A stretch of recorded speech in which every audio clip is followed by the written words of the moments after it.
हर हर महादेव। तो चलिए शुरू करते हैं अपने काशी विश्वनाथ की यात्रा वंदे भारत रॉयल ट्रेन के साथ। और सबसे पहले अंदर पहुंचते हमें मिला नाश्ता, और नाश्ते की कुछ देर बाद ही हमें मिला गरम गरम खाना। मतलब इस ट्रेन में आपको भूखे रहना अलाउड नहीं है। और इसी के कुछ देर बाद पहुंचे हम अपने अंतिम स्टेशन पे वाराणसी जंक्शन में, जहाँ हुआ रात का असली ड्रामा शुरू। सबसे पहले पकड़ा हमने ऑटो जो ले चला हमें हमारे होटल की तरफ।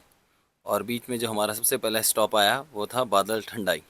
भाई साहब, ये ठंडाई नहीं, ये तो पूरा एक ट्रिप था। एक गिलास पी के लगा कि अब भोलेनाथ हमें खुद अपने पास बुलाने वाले हैं। फिर हम चले सीधा अपने होटल की तरफ, और जहाँ हमें पता चला बेड है केवल 2 लोगों के लिए और हमें 3। तो 2 को मिला बिस्तर का सुख और 1 को मिला ज़मीनी सुख। और अगले दिन सुबह उठते ही हम चल पड़े अपने बाबा के दर्शन के लिए, बनारस के रास्तों से होते हुए, हर हर महादेव के जयकारों के साथ। और जो हमें ले चला सीधा बाबा काशी विश्वनाथ के द्वार, और यह है बाबा का द्वार। इसके बाद हम गए बाबा के दर्शन करने और लिया बाबा का आशीर्वाद।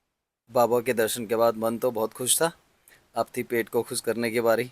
तो हम सीधा पहुँचे बनारस के फेमस मलाई और रेवड़ी खाने, जो खा के मुंह में बिल्कुल पटाखे बजने लगे थे। और उसके बाद पहुँचे हम काशी चाट भंडार, जिसे हम सिर्फ इसलिए जानते हैं क्योंकि मशहूर उद्योगपति अंबानी जी भी यहाँ से चाट खा चुके हैं।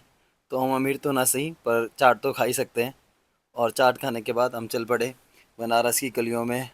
हर गलियों का अपना एक इतिहास। उसके बाद बनारस आए हैं तो बनारसी पान तो बिल्कुल बनता है।